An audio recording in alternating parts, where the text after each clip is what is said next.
आप सभी का आज की इस क्लास में स्वागत है। आज हम सीखेंगे प्रश्नावली 1.1 का दूसरा, तीसरा और चौथा प्रश्न, जो कि बहुभुज के बाह्य कोणों पर आधारित हैं। इस वीडियो को अंत तक पूरा देखिए और देखने के बाद आपको ये वीडियो कैसी लगी कमेंट बॉक्स में ज़रूर बताइएगा। अधिक से अधिक विद्यार्थियों तक इसे पहुंचाने के लिए शेयर कीजिए और हमसे जुड़े रहने के लिए चैनल को सब्सक्राइब कर बेल आइकन को ज़रूर प्रेस कीजिए। 1.1 का दूसरा जो प्रश्न है, पहला प्रश्न हमने कल किया था।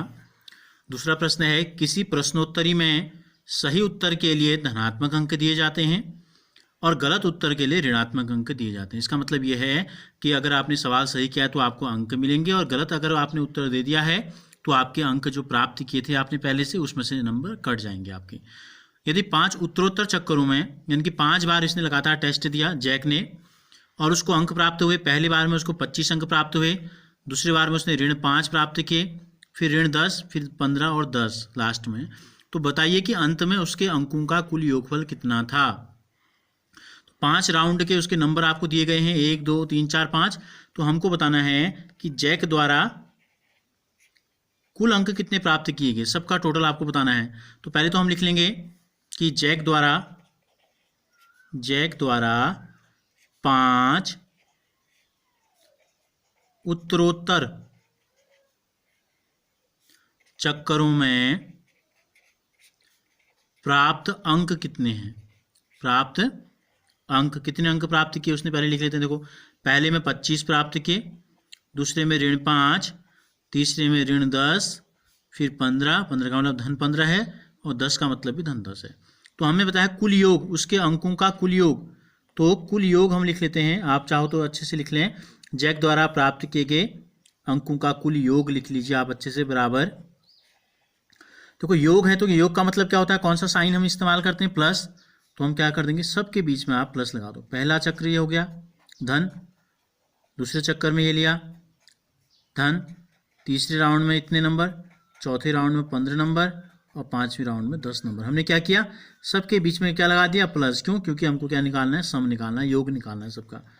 तो अब देखो 25, देखो धन, इसको हम बोलते हैं कोष्टक में लगा रखा है, तो धन गुणा ऋण बराबर ऋण होता है। ठीक है, तो जितने अंक उसको प्राप्त हुए थे, यानी कि 5 कम कर देने उसमें से, तो ऋण 5 हो गया। धन गुणा ऋण, ऋण फिर 10 कम कर देने जितने आए, फिर क्योंकि दूसरे राउंड में, तीसरे राउंड में फिर 10 कम हो गए नंबर, फिर चौथे राउंड में प्लस में नंबर आए तो जुड़ जाएंगे, धन 15 और धन 10 हो गया। ये हो गया 25 में से 5 घटाओ, कितना आ जाएगा, 25 में से 5 घटाए 20, ऋण 10 ऐसे ही रहने देते हैं। चाहें तो 15 और 10 दोनों को जोड़ दो, नहीं तो एक एक करके भी आप कर सकते हो। 25 लिख देंगे हम, अगर जोड़ दिया हमने तो। ये हो गया 20 में से 10 गया 10, धन 25। तो यानी कि उसके द्वारा 5 के 5 राउंडों का जो टोटल आया वो आ गया 35 अंक। प्रश्न संख्या 3 है, सोमवार को श्रीनगर का तापमान ऋण 5 डिग्री सेंटीग्रेड था और मंगलवार को तापमान 2 डिग्री सेंटीग्रेड कम हो गया। मंगलवार को श्रीनगर का तापमान क्या था। फिर हमसे कहा है बुधवार को तापमान 4 डिग्री सेंटीग्रेड बढ़ गया, तो बुधवार को तापमान कितना था। तो इस प्रश्न को हम हल करेंगे।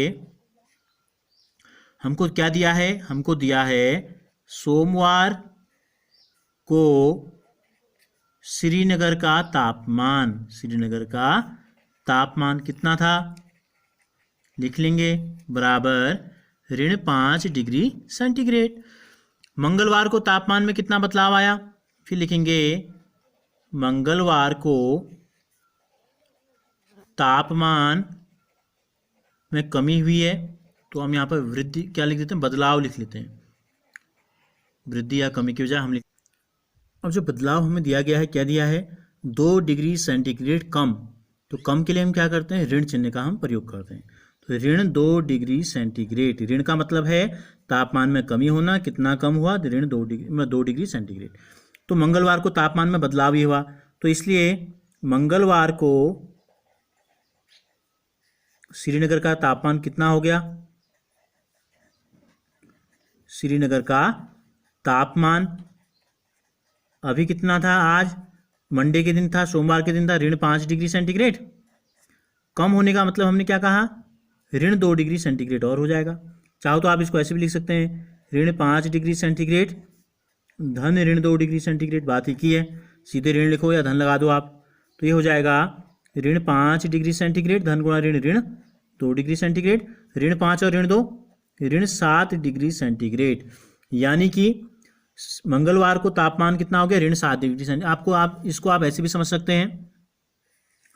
देखो इस संख्या रेखा पर यहाँ पर हमने लिखा ऋण 5 डिग्री सेंटीग्रेड है माना, तो ऋण 6, ऋण 7, ऋण 4, ऋण 3, ऋण 2, इधर को हम बढ़ेंगे तो बढ़ेगा और इधर को हम आएंगे तो घटेगा। तो 2 कम हो गया, तो 5 पे था, 1 और 2 कम होकर कहाँ पहुँच गए हम, ऋण 7 पे हम पहुँच गए। अब ये कहता है सवाल, बुधवार को तापमान में क्या बदलाव आया। हम लिखेंगे बुधवार को तापमान में बदलाव आया। कितना आया, 4 डिग्री सेंटीग्रेड बढ़ गया। तो बढ़ने के लिए हम क्या लगाएंगे, प्लस का साइन लगाएंगे, +4 डिग्री सेंटीग्रेड।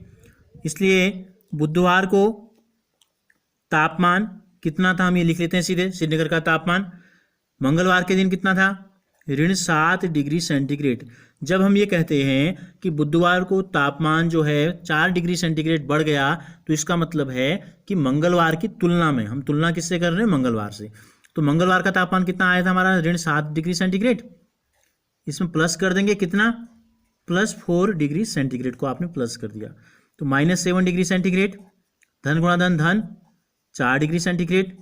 एक संख्या धन में है, एक संख्या ऋण में है, तो घटाते हैं बड़े में से छोटे को और चिन्ह आता है बड़ी संख्या का। तो 7 में 4 गया, 3 डिग्री सेंटीग्रेड।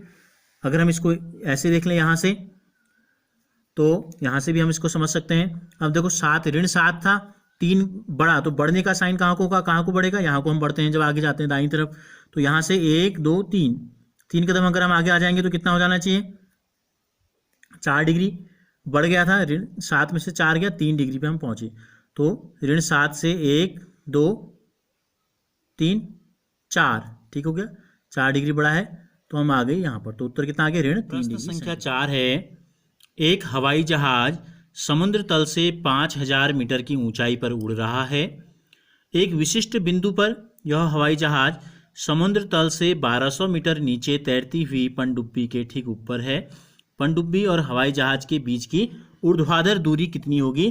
तो देखो ये है समुद्र तल, अगर हम मान लें यह है समुद्र का तल, और हवाई जहाज जो है 5000 मीटर के ऊपर उड़ रहा है। यहाँ पर है हवाई जहाज, तो ये जो दूरी आपको दी गई है, ये दूरी दी गई है 5000 मीटर, और एक विशिष्ट बिंदु पर यह हवाई जहाज समुद्र तल से 1200 मीटर नीचे तैरती हुई पनडुब्बी के ठीक ऊपर है। ठीक 1200 मीटर नीचे इसके एक पनडुब्बी है, यहाँ पर एक पनडुब्बी है, तो ये पनडुब्बी हो गई और ये दूरी हो गई 1200 मीटर। ये दूरी यहाँ से नीचे को है, यहाँ से यहाँ तक 5000 मीटर की दूरी यहाँ से यहाँ तक हवाई जहाज के लिए। तो हमें बताया है कि इन दोनों के बीच की दूरी कितनी होगी, हवाई जहाज के बीच की ऊर्ध्वाधर दूरी, यानी कि जो एक सीध में बिल्कुल सीध की जो दूरी है इनकी, ये हमको बतानी है। तो हम पहले लिख लो, क्या लिख लेंगे, समुद्र, तो समुद्र तल से, समुद्र तल से हवाई जहाज की दूरी, हवाई जहाज की दूरी नोट कर लेते हैं कितनी है, ऊपर को है 5000 मीटर, और समुद्र तल से पनडुब्बी